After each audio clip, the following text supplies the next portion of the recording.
All right, y'all. Here's the video I've been wanting to shoot for a very long time.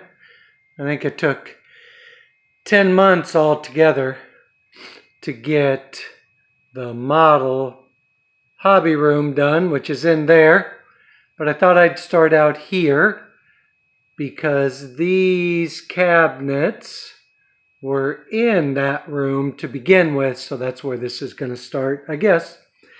Anyway, there was 3 of these in this little storage room, I guess is what it's supposed to be. It's about 100 square feet in the garage.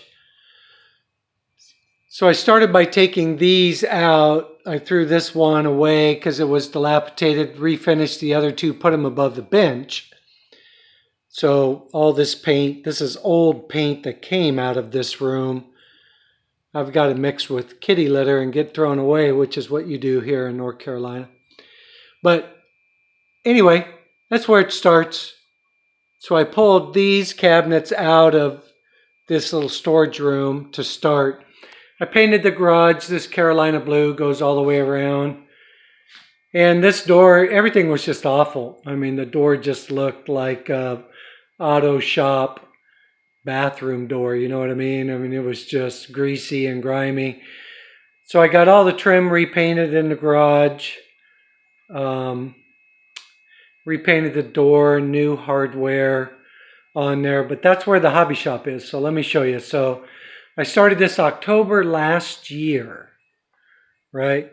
And just finished it almost a month ago, probably, by the time I'm getting around to shooting this video. But so this is the little hobby shop right here.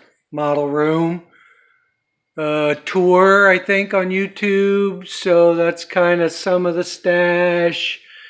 I'm shooting this on my phone, so I apologize. I'll have to do it kind of in increments. That's the other half of the stash. I think the ceilings in here are 12 feet.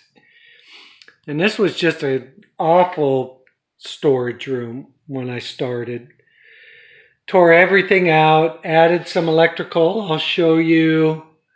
Got the desk, put the uppers up, repainted 2 coats, everything. And got the epoxy floor from my son-in-law, put that down after doing some patching. So anyway, let me kind of show you going this way. So I'm trying to move slow so you guys don't get sick. Let me pull these chairs out of the way. This chair is kind of tall. Let me get this out of the way a little bit. So, like I said, it's about 100 square feet, 10 by 10 or so, like 9.5 by 11 or something. But so this is the bottom. So where these Lego kits are, that's going to be the spray booth. Vented out this wall, which goes out, as you can see, into the garage. So I'll just open the door and then that will vent for the spray booth. You can see my compressor and air guns are there. This booth, this desk on the bottom. So I went to Concord, North Carolina, and this guy was closing out his office space business, and he was selling all of these things. So they were still in offices. You just wandered around. There's probably 15, 20 office buildings, rooms, whatever, offices. And I found this one. I said, how much? So it's this corner piece, these 2 pieces, and then each upper. And he gave me just a great price. And then he threw in this chair, even though I already had this chair. But he threw it in. He goes, you want that? So I threw it in the truck and brought it home. But anyway, that's where that started. And then if you go around the base here, this corner will be a mini fridge. And if you continue around, I got to keep moving this chair. This will be where the display case goes. So Mark, we were talking about this. So I think a little 4-foot or 3-foot display case, or even from that corner to here, maybe. I don't know, we'll have to see. But so a display case there eventually as I grow into this space. A mini fridge here. And trying to go slow. The spray booth, spray booth there. So that'll be cool. So that's kind of the bottom. Now I'll kind of do the top. So like I said, it's like 12 feet tall. Goes way up there. I'll talk about the stash. Comes around. I'm going to add some like 6 or 8 inch shelves into this corner. Like 2, maybe one there and one here. Just for display stuff. So I haven't got to that yet.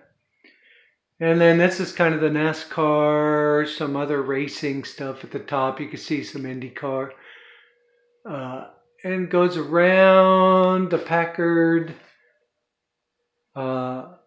thermometer. That's from the 60s. The Petty. That's a poster or an ad or an article from an old Circle Track magazine. I'm trying to get closer. But you could see that came out of the magazine. It's kind of split down the middle.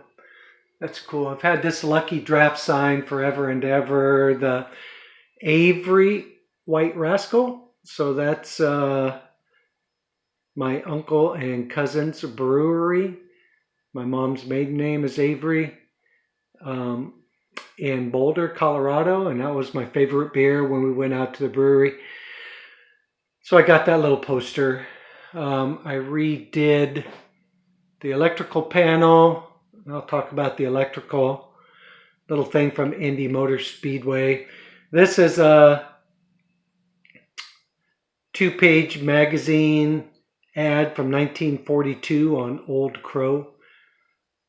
I got this on eBay, polished it all up, put a new clock mechanism. It wasn't working, but it's a Dayco, one of the few stock parts on a stock car. It has some of the cool old drivers. So it's Allison and Ernie Irvin, Rusty, some Dale Jarrett's, and all through. So I thought that was kind of cool. I picked that up for like $19 or something. And then these are my 3D advertisements. That's for Head and Fishing, Winchester. 3D, hopefully you could see the pheasant. It's kind of 3-dimensional. And the bass, 3-dimensional coming off there. It's kind of cool. So I put those up, hung my boards here, Arbor longboard on top, a cruiser board from Globe, both California boards, and then this is a electric board on the bottom. So up here, as you look around, I'll continue, this shelf will continue across here for more stash someday. Oh, focus, focus, focus. Hopefully it's going to focus here. There it goes. So, trying to move slow, you guys, so it doesn't make anybody sick. So that's kind of what happened. So when I bought the house in this room, it had these 2 electrical outlets, and I'll move slowly. This electrical outlet. Those are the only 3. So I put these 2 on their own 20 amp circuit. Oh, and the room wasn't GFCI protected, which was really weird. So that's the GFCI plug downstream to this one protected. I added these 2 and put these 3 on their own 20 amp circuit protected by that GFCI downstream. And then I added these 2, that one and this low one. I put this one low because that's where hopefully a display case will go someday. And I put them on their own 20 amp circuit. So that's kind of how the electrical worked. I'll go slow again. These posters I didn't talk about. That's a 40th anniversary Ford Thunderbird NASCAR. So those are the cars and the drivers of the 40th anniversary Thunderbirds. That's a little poster car to Cale Yarborough on the right and Junior Johnson when he was running that number 11 car. And then this is the Birds of Prey poster, Bill Elliott. What's kind of cool about the Junior Johnson is I have these three kits. 79 winner of the Daytona, and then there's Cale's car, that same car, Junior Johnson's car. Oh, you can't quite see that. And then Donnie Allison in that number 1 Hawaiian. So these two were racing. I think Donnie was in the lead. Cale was coming up from behind. Last turn, 3 or 4. Cale darts underneath him, I think. These two crash, which led to what's called the biggest fight in NASCAR. And then here comes Richard, just like cruising along, boom, wins. That's kind of cool story. And then the 3 Days of Thunder car, and then just some other cars that I like. So as far as the stash goes, there's some airplanes, some military. These are just some combo big kits. I bought these 2 kits, this Chevy van kit and the Chevy truck kit. I bought those brand new in '95. Never touched them. A few big rig kits and then some of the fun race liveries that I like. The kits I just talked about. That's an autographed Lake Speed kit. And Dick Trickle also drove that 15 car. And then that's the original, one of the original 10 Red Baron kits. And then up here on the left, you could see some dragsters, funny cars, moving into some 30s and 40s, and then some miscellaneous stuff goes up. The ones on the right are some 32nd scale. And then I've had that Super Sweet 660 from, I think it's a Midwest Models balsa kit. I've had that probably since it was new, so it's way vintage, and I don't know what to do with it. It just sits there. And then, anyway, all the NASCAR stuff you could see. So what I did was, these are the Cartoon Network cars, which are some of my favorite stuff. I know Woody is not. There's 4 of those. I actually have 5. Here's the 5th one. He was open, so I thought, oh, you know what? Maybe I'll build this one. But then I got to the decals, and they're just toast. Mark, you and I were talking about that. So that's what that's for. And then I didn't know how to organize it. I know some guys do by brand. So I just did by number. So I just started with number 3 cars. And then it just goes around, number 3s, and then the 5s, 6s. It goes all the way up and around and ends at that 97 John Deere car way up there at the top. So anyway, that's just some of the stash. Some of my favorite 164 cars, and I have room to grow here. Some of those, of course, you can't be without this in your model shop.